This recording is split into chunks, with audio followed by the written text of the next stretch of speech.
The silver spoon felt heavy in my hand, a cold reminder of the wealth I was never supposed to touch. I sat at the long oaken table of the Vyshnevyi Sad estate, watching my mother-in-law, Margarita, orchestrate the evening like a funeral director. To her, I was always the foreigner, the woman from the borderlands, who had bewitched her son, Andrei. She saw my career, my independence, and my modern values as a direct threat to the ancient, suffocating traditions of their family. Andrei, ever the protector, squeezed my hand under the table, unaware that the meal we were eating was seasoned with betrayal. The tension reached a breaking point when Margarita stood, her eyes gleaming with a predatory light. She announced that she and Pavla, my father-in-law, were liquidating their assets to travel the world in their final years. But the blessing, as she called it, had a sharp edge. She declared that both the ancestral manor and the lakeside villa,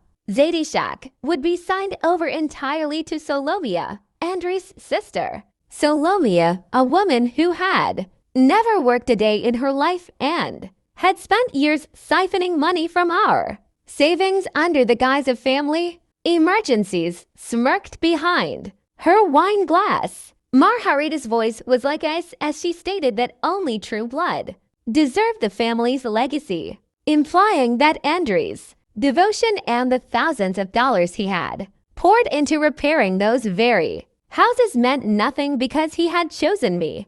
Beside her sat a man I hadn't seen in years, Victor, a sharp-featured lawyer with a reputation for making problems disappear. He wasn't just there for the paperwork. He looked at Margarita with a familiarity that made my skin crawl. As Solomia began her theatrical display of gratitude, I noticed something odd. Pavla, usually the quiet patriarch, looked pale, his hands trembling as he stared at the documents Victor had placed before him. It wasn't just a gift. It felt like a ransom.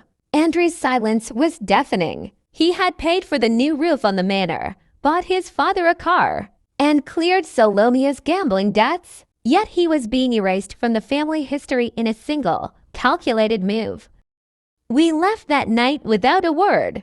The image of Solomia's triumphant face burned into my mind. But the drama was only beginning. A few days later, I received a cryptic message from Tatiana, the family's former housekeeper, who had been dismissed shortly after I married Andrei. She invited me to a quiet cafe on the outskirts of the city, her voice trembling over the phone. When we met, she didn't offer pleasantries. She told me that Margarita wasn't just favoring her daughter. She was being blackmailed.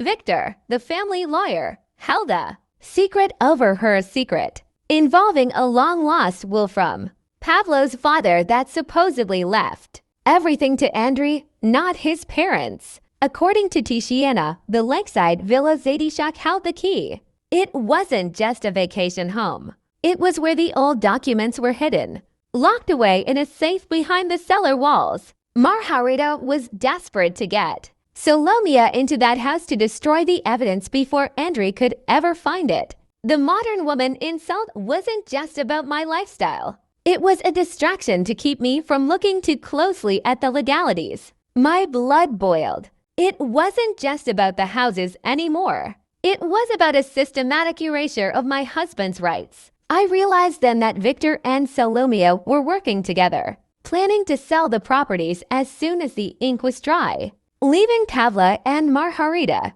with nothing but a minivan and a pile of broken promises. I decided to play the detective. While Andrei was immersed in his grief and silence, I began tracking the financial records of the vacation house. I discovered that the money Andrei had sent for repairs had actually been diverted to a private account held by Victor. The betrayal went deeper than I imagined. My mother-in-law was a puppet, and my sister-in-law was the one pulling the strings, using her mother's hatred for me as a smokescreen for her greed. I knew I had to get into Zadyshak before the locks were changed, but I couldn't go alone. I needed Pavla to wake up from his passive slumber. The opportunity came when Pavla called Andrei for a final talk. We arrived at the manor, but the atmosphere had shifted. The smugness on Solomia's face had been replaced by an anxious twitch. Victor was missing. I took a chance and cornered Pavla in the garden, showing him the bank statements. I had uncovered the proof that his daughter and his lawyer were stealing from him. The old man's eyes filled with a sudden, sharp clarity. He hadn't been passive. He had been lied to. He told me that Margarita had convinced him. Andrew was planning to sue them for the houses, using my modern legal knowledge to take everything. In a move that caught everyone off guard, Pavlo produced a folder during the meeting. He didn't look at his wife or daughter. He looked directly at Andrew. He revealed that the deed to Zadyshak was already in his name alone, and he had signed it over to us that morning. The scream that erupted from Salomia was primal. She turned on her mother, accusing her of failing to secure the deal. In that moment of chaos, the masks fell. Salomia admitted to her alliance with Victor, thinking she had already won. She didn't realize that Pavla had seen Victor leaving Margarita's room late at night and had started his own investigation. But the victory felt hollow. That evening, as we prepared to take possession of the lakeside villa, we found the front door kicked in. The cellar safe was wide open, and the documents Tiziana had mentioned were gone. A single note was left on the floor. Ownership is a fleeting dream. It was Victor's handwriting. We had the house, but the evidence of the original inheritance was lost. Or so they thought. What they didn't know was that Tiziana had made copies years ago, and she was waiting for us at the VS dock. The modern woman they so despised had one more trick up her sleeve, a digital trail that Victor couldn't erase. The war for Vyshnevyi Sad was far from over. It had just moved to a new battlefield. The silence of the Zadyshak villa was deceptive. While the wind howled through the pines surrounding the lake, I sat in the dimly lit study with Maxim, a man I had known since my university days in Aviv. Maxim was the protagonist, from the side of forensic data analyst who lived in the shadows of the digital world. He was the only one I could trust with the encrypted files Tiziana had handed me at the dock. Andrew was downstairs trying to comfort his father, but I knew the real battle was happening here. On a flickering laptop screen, Maxim's fingers danced across the keyboard, his face illuminated by the blue light. They didn't just hide a will, he whispered, his voice laced with grim admiration for the complexity of the fraud. Victor has been using your mother-in-law's identity to funnel the family's agricultural subsidies into a shell company based in Cyprus. The detective work was revealing a web of deceit that went far beyond a simple inheritance dispute. It turned out that Victor wasn't working alone. The antagonist from the side was a man named Roman, a ruthless land developer who had been eyeing the Vyshnevyi Sad estate for years. Victor was merely the scout. Roman was the conqueror. They had planned to wait until the titles were transferred to Salomia, who had already signed a pre-sale agreement with Roman in exchange for a massive payoff and a life of luxury in Monaco. My sister-in-law hadn't just betrayed her brother. She had sold her parents' future to a shark. As Maxim bypassed the final security layer, a document appeared that made my heart stop. It was a digital scan of the original will, but with a horrifying twist. It contained a clause stating that if any heir attempted to sell the ancestral land within 20 years of the patriarch's death, the entire estate would revert to a local charity. Margarita knew this. That's why she was so desperate to frame me. She needed a scapegoat to blame. When the sale inevitably went wrong, suddenly the power cut out. The villa was plunged into an abyssal darkness. My breath hitched in my throat as I heard the heavy thud of a boot on the porch. They were here. Not just Victor, but Roman himself, the shadow architect of our ruin.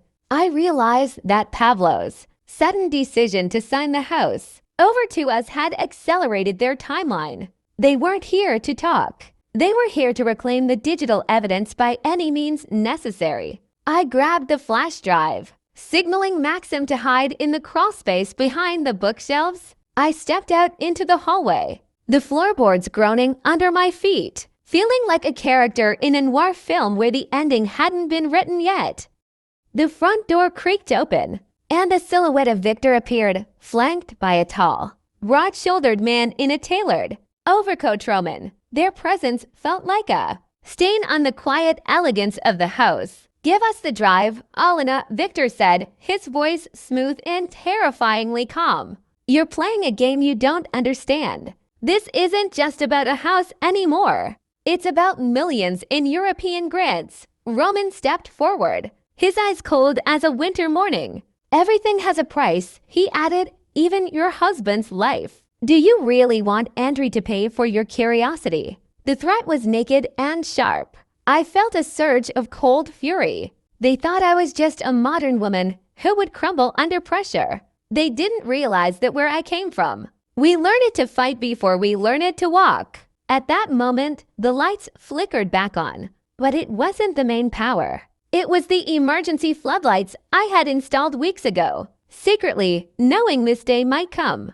The blinding white light caught Roman and Victor off guard. From the stairs, Andrew appeared, but he wasn't the broken man they expected. He held a phone, live streaming the entire encounter to a group of journalists and legal observers Maxim had contacted an hour earlier. "The world is watching, Victor," Andrew said, his voice steady for the first time in weeks. "And my father is listening." Havla stepped out from the shadows of the dining room, his face a mask of disappointment and rage. He wasn't holding a weapon. He was holding the physical original will, which he had hidden years ago in a place even Margarita didn't know inside the frame of her own portrait in the grand hall. The betrayal was complete. Solomia, who had been hiding in the car outside, rushed in, realizing the game was up. She began to scream at Roman, accusing him of promising her protection.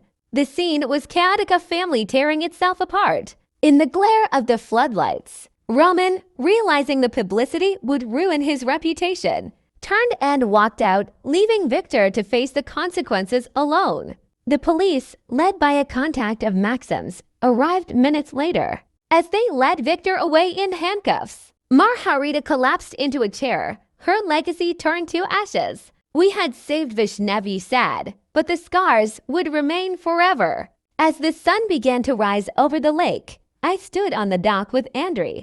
We were the owners of a beautiful estate, but more importantly, we were finally free from the ghosts of the past. The modern woman had won, but the cost of the truth had been the family we once thought we knew.